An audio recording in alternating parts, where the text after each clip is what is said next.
Trauma centre के बाद मैं बीच में लड़के को वहीं अस्पताल में छोड़कर तहरीर देने गया। तहरीर देने के बाद मैं जब दूसरे बार थाने पहुंचा तो एसओ साहब बोले कि ऐसा है कि हम कार्रवाई कर रहे हैं, तुम अपने लड़के का इलाज कराओ, जब इलाज ठीक हो जाएगा तो हम बयान लेंगे, तब कोई कार्रवाई करेंगे। बच्चे मजुराए थे। कितने लोगों के विरुद्ध उन्होंने एफआईआर की है?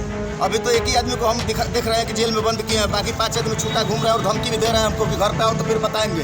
तो ये सब शिकायत लेकर आप जो थाना अध्यक्ष है वहाँ के, तो उनसे आप किए हैं? कितने बार गए, वो सुन ही नहीं रहे बात को। क्या कह रहे हैं? कौन है थानेदार? क्या कह रहे हैं उनके द्वारा? हरिंदर सिंह है। क्या कह रहे हैं वो? कह रहे हैं कि गुरुदेव तुम जाओ, तुम्हारा काम हम न्याय करेंगे। सुन रहे हैं एक पिता की पीड़ा, कितनी बेबसी लाचारी चेहरे पर दिख रही है। इतना कुछ होने के बाद भी पुलिस का रवैया ठीक नहीं है। लाख कोशिशों के बावजूद, मुख्यमंत्री से लेकर तंत्र में बैठे सभी लोगों के दावों के बावजूद रिजल्ट जीरो। बलिया के रेवती की पुलिस सुनने को तैयार नहीं, और हैरानी तब और बढ़ जाती है जब स्थानीय सांसद और किसानों के नेता वीरेंद्र सिंह मस्त योगी सरकार में मंत्री और स्थानीय विधायक दयाशंकर सिंह के सामने ये पिता जिलाधिकारी के पैर पकड़कर विनती करता है कि साहब न्याय दिला दो। लेकिन साहब के पास टाइम नहीं था और सांसद विधायक अपने में मस्त थे।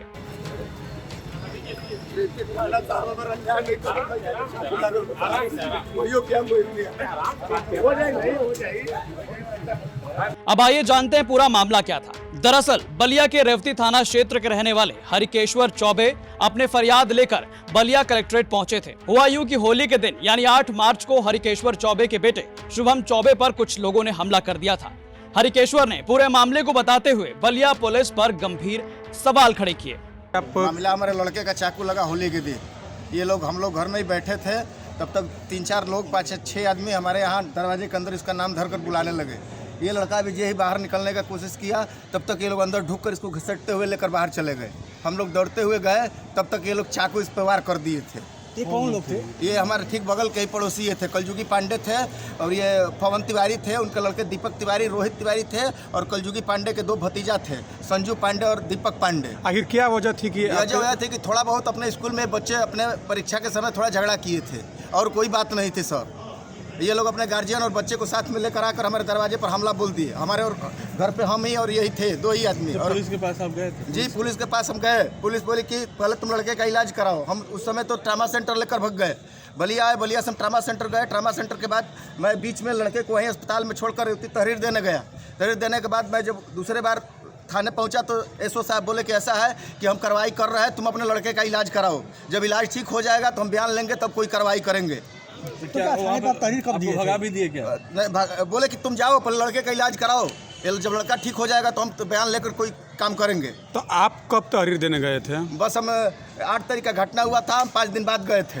तो 5 दिन के अंदर पुलिस को संज्ञान हुआ था इस मामले? संज्ञान हुआ था, उसमें 2 लड़के को पकड़े भी थे और छोड़ भी दिए।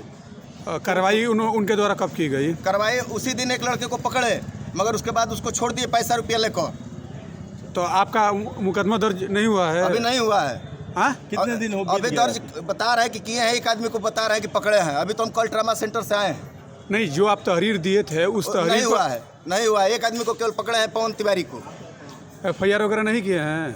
हमारा तहरीर लिए बोले कि एफआईआर हम कर दिए हैं, और हम बच्चे मजुराए थे। कितने लोगों के विरुद्ध उन्होंने एफआईआर की है?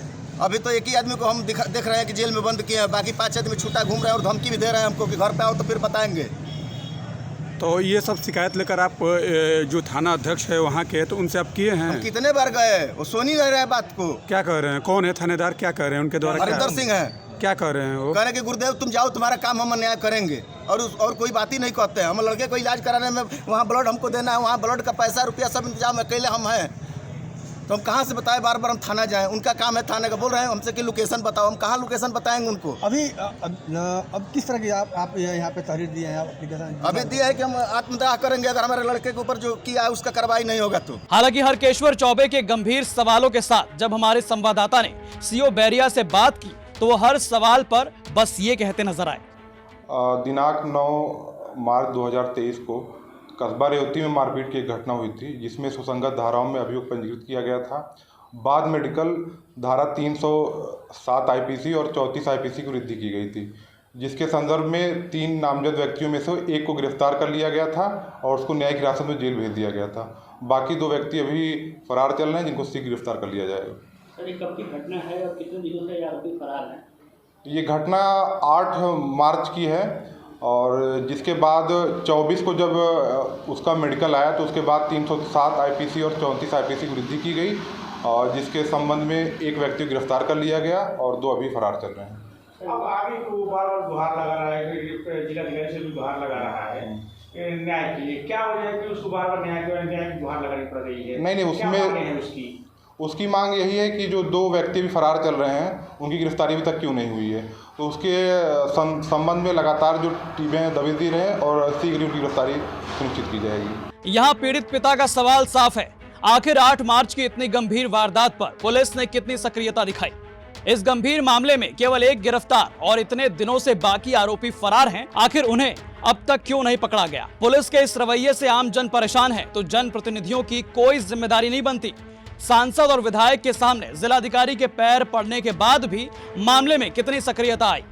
रेवती पुलिस और थाना अध्यक्ष हरेंद्र सिंह पर पीड़ित पिता ने गंभीर आरोप लगाए। क्या उन पर जांच और उसके बाद कार्रवाई नहीं होनी चाहिए? बहरहाल सवाल कई हैं, जवाब देखना होगा कि बलिया पुलिस और प्रशासन की तरफ से कब तक आएगा।